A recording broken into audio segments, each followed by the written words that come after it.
হ্যাঁ কি তুলে তুলে ফেলে দিচ্ছিস? আচ্ছা বলে দাও, বলো গুড মর্নিং। তাকিয়ে বলতে হয়। এদিকে তাকাও।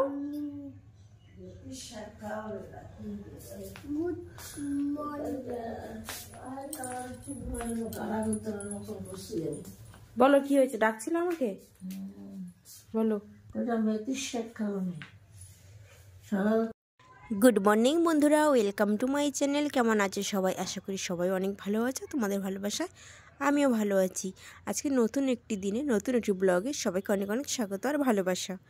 আজকে সকালটা দেখো একটু অন্যরকমভাবে শুরু করেছি। সকালবেলা হলো গিয়ে অভয় রুটি খাচ্ছে। কালকে ওর বাবা দুটো রুটি এনেছিল, একটা খেয়েছে আর একটা খেতে বলেছিল আমাদেরকে, তো আমরা কেউই খাইনি। সেটা আজকে সকালবেলা অভয়কে দিয়েছি। আর শীতের দিনে বন্ধুরা কাজ করতে এত অসুবিধে, দেখতে পাচ্ছ আমি চাদর নিয়ে কীভাবে কাজ করছি। আর চাদরটা এদিক দিয়ে একবার নেত্রে পড়ে যাচ্ছে, একবার ওদিক দিয়ে নেত্রে পড়ে যাচ্ছে। মানে এটা আমাদের এখন জীবন সঙ্গী। শীতের দিনে চাদর সোয়েটার না থাকলে মানে আমরা পুরো আর চলতে পারবো না, যেটা এক কথায় বলা হয়। তো সবচাইতে এই দুটো বেশি প্রয়োজন। তো আমার কেন জানি না সোয়েটারের থেকে চাদরটাই আমার বেশি কমফোর্টেবল। আমার এটা পরেই বেশি কাজ করতে ভালো লাগে, যতই পরে যাক যাই হোক। সোয়েটার পরাটা একটু বিরক্তিকর লাগে, যেহেতু মানে কাজ করি তো হাতাগুলোকে বারবার টেনে টেনে মানে একটু ডিস্টার্ব হয়। তো যাই হোক চাদরটাই ঠিক আছে, যখন তখন আবার রেখে দিতে পারি খুলে। আর এদিকে দেখেছো দিদা শুয়ে আছে। তো দিদার কথা বলি তোমাদের একটু। সত্যি মানুষ বুড়ো হয়ে গেলে কতটা দুর্বল হয়ে যায় সেটা বোঝা যায়। আমরাও তো একদিন এরকম হয়ে যাব, তাই না? তো দিদা কিন্তু একসময় এতটা দাপট ছিল, এতটা মানে কি বলবো শক্তিমান ছিল। কত কাজ একা হাতে করতো জানো, একটু ক্লান্তি আসতো না। আর এখন সে মানুষটা বেলা বেজে গেছে 8:30টার উপরে, এখনও ওঠেনি। যে এত বেলা পর্যন্ত কিন্তু উঠতেই চায় না। তো আমাদের বাড়িতে এসছে কিছুদিনের জন্য বেড়াতে। দিদা হলো গিয়ে আমার শাশুড়ির মা। তো বেড়াতে এসছে ভালো কথা, আমরা কোনোভাবে ওনাকে প্রেশারও দিই না, কিছুও না। যেটুকু ভালো লেগে বসে বসে মাঝে সাঝে একটু সবজি কেটে দেয়, বয়স্কদের যেটা কাজ আর কি। কিছু একটা দেখলো খুঁজে খুঁজে করলো, এরকম টাইপের কাজ করে। যেমন ঠাকুরের বাসনগুলো মাঝে মাঝে একটু মেজে দেয়। তো যাই হোক এইটুকুই আমার কাছে অনেক বড় ব্যাপার। যেহেতু আমি ছোট বাচ্চা নিয়ে থাকি আর হলো কি মাও অতটা হেল্প করতে পারে না, মায়েরও বিভিন্ন সমস্যা আছে শরীরে। তো এখন কিছুদিন ধরে মায়ের বেশ রান্নাগুলো করছে, আমি জোগাড় যন্ত্র সব করে দিচ্ছি, আমি সকালে আশেপাশেগুলো সব করে দিচ্ছি। তো বেশ এইভাবেই চলছে। আজকেও যথারীতি মাই রান্না করছে আর আমি সকালের অনেক কাজ করে দিয়েছি। করার পর আমার ঘরটাকে একটু ক্লিনিং করার প্রয়োজন ছিল, তো ঘরটাকে একটু পরিষ্কার পরিচ্ছন্ন করছি। ঘরটা মুছে নিয়েছি, দেখলে মোছাটা শেয়ার করেছি। কত এলোমেলো করে রেখেছিল আমার ছেলে, গাড়ি দিয়ে চেয়ার দিয়ে সব বের করে ঘরটাকে একবারে ফাঁকা করে দিয়েছি। কি বলো তো, ঘরে যতই জিনিসপত্র থাকে না ততই ঘর বেশি নোংরা হয়। বের করে দিলে অকাজে জিনিসগুলো, তাহলে ঘরটা একটু ফাঁকা ফাঁকা লাগে। তারপর কত কিছু দেখো ওয়াশিং করেছি। তো ওয়াশিং করাটা তোমাদের সাথে শেয়ার করা হয়নি, একবারে ডাইরেক্ট চলে এসেছি ছাদে। চলো ছাদের পরিবেশটা দেখিয়ে দিই। এইদিকে দেখো তোমাদের দাদাভাই যে ফুল গাছগুলো লাগিয়েছিল সেগুলোতে সেরকমভাবে ফুল হয়নি, তবে একটা দুটো গাছে সবে ফুল ফুটছে। তো যাই হোক চলো এবার হলো গিয়ে ছাদে জামা কাপড়গুলো মেলে দেবো। আর চুলগুলো একটু ভেজা, তো চুলগুলোকে একটু ঝেড়ে নেব রোদ্রে। তো চুলগুলোকে ঝেড়ে নিয়ে তারপর জামা কাপড়গুলো মেললে কী হবে, এই ফাঁকে আমার চুলটা অনেকটা শুকিয়ে যাবে। তাহলে আমার চুলটাকে আর আলাদা করে শুকোতে লাগবে না। আর এরপর আমি যাব আমার বাকি কাজগুলো করতে। তো চলো।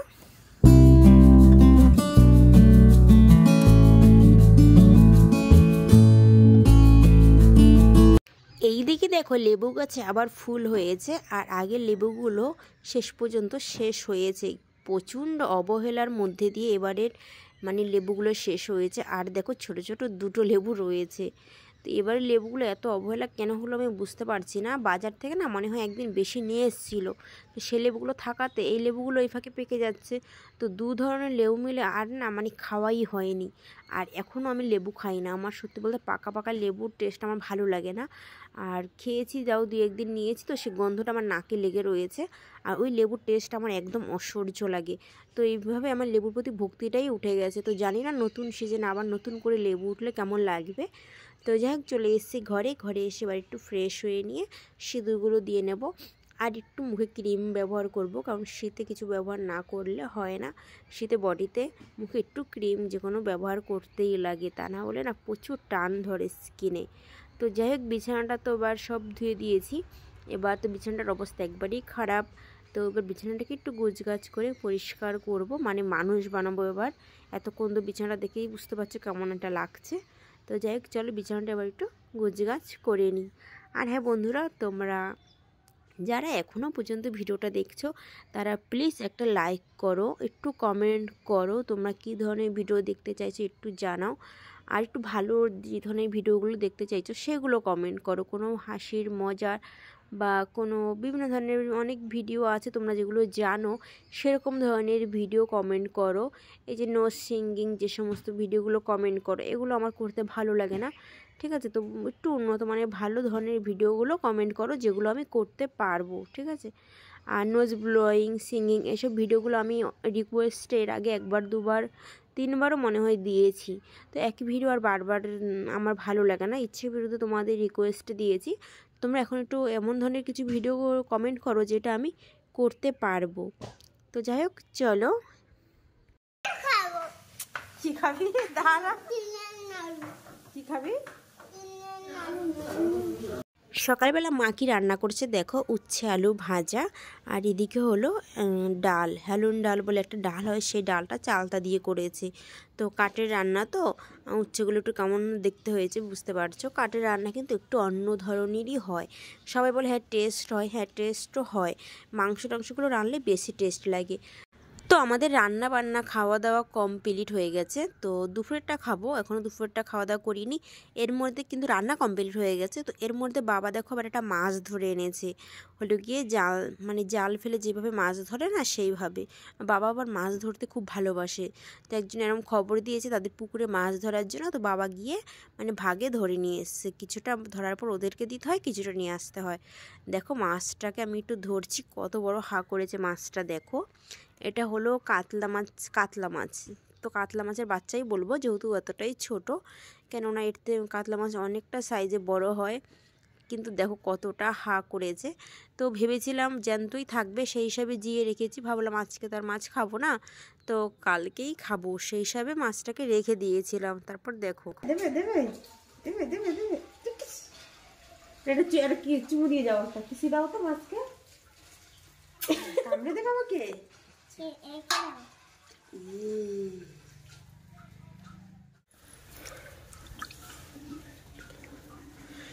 দেখো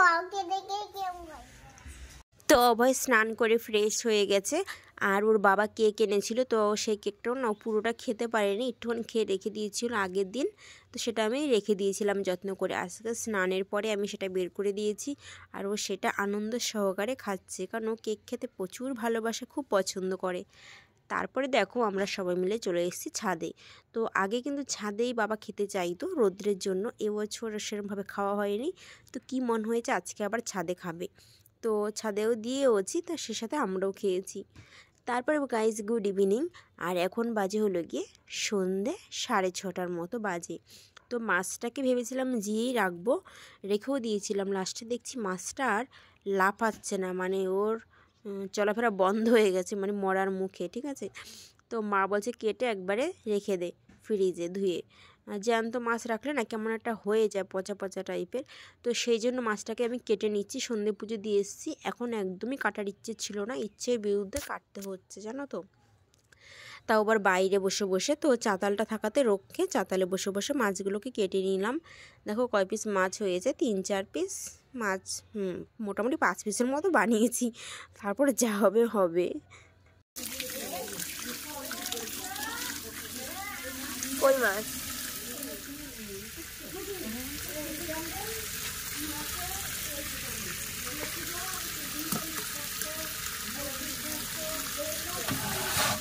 তারপর মাছগুলোকে কেটে রেডি করে রেখে, রেডি বলতে ফ্রিজে রেখে দিয়েছি, কালকে সকালবেলা রান্না করা হবে। একটা কই মাছ ছিল, কেমন লাফাচ্ছিল দেখছিলে।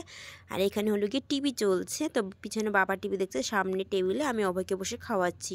ও প্রচুর বকবক করছিল, কিন্তু টিভির আওয়াজটা আসছিলো বলে আমি মিউট করে দিয়েছি। তো ওকে খাইয়ে দিয়ে আমি চলে এসেছি আমার ঘরে। আর এখানে কিছু জামা কাপড় দেখো জড়ো হয়ে রয়েছে, যেগুলো বিকেলবেলা তুলেছিলাম, সেগুলো না গুছগাছ করা হয়নি। তো সেগুলো আমি এই ফাঁকে একটু গুছিয়ে নিচ্ছি, কারণ এরপরে আবার অবাইকে নিয়ে একটু পড়াতে বসবো। তো এখনও তো স্কুলেও ভর্তি হয়নি, তবে এখন থেকে তো একটু একটু করে অভ্যেসটা করতে হবে বলো। অভ্যেস না করলে তো একবারেই পড়াশোনাই হবে না। তো এখন একটু একটু করে বসি, তো মাঝে মাঝে মুড আসলে পড়াশোনা করে, আর না হলে খুব দুষ্টুমি করে। আর এই যে আমার গায়ে সোয়েটারটা দেখতে পাচ্ছ, এটা কার জানো? এটা হলো আমার শাশুড়ি মায়ের। তো মায়ের জন্যই কিনেছিল, কিন্তু মায়ের বডিতে আসছে না বলে আর ফেরত দেয়নি, রেখে দিয়েছিল ঘরে, আমাকে বলেছিল পরে নিতে। তো আমি না খুব একটা সোয়েটার পরি না, আমারও রয়েছে অনেকগুলো, তো রেখেই দিয়েছিলাম। লাস্টে বলছি রেখে দিয়ে আর কি লাভ, কিছুদিন পরি, শীতে যদি নাই পরি তো জমে জমে তো নষ্টই হচ্ছে, শুধু শুধু আমার আলমারির জায়গাগুলো মারছে। তারপর চলে এসেছি রান্নাঘরে, এসে একটু গরম জল খেয়ে নিলাম। জানি না এত গরম জল খাই সবসময়, গরম বলতে বেশি গরম না, উষ্ণ উষ্ণ, তারপরেও এত পরিমাণে ঠান্ডা কি করে লাগে, যেমনি আমার তেমনি আমার ছেলের।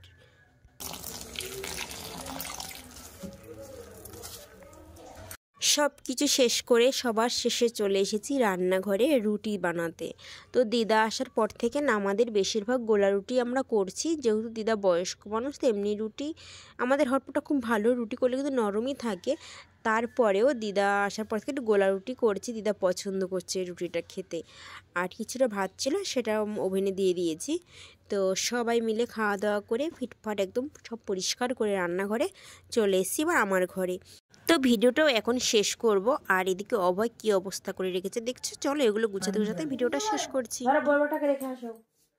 চলো টাটা।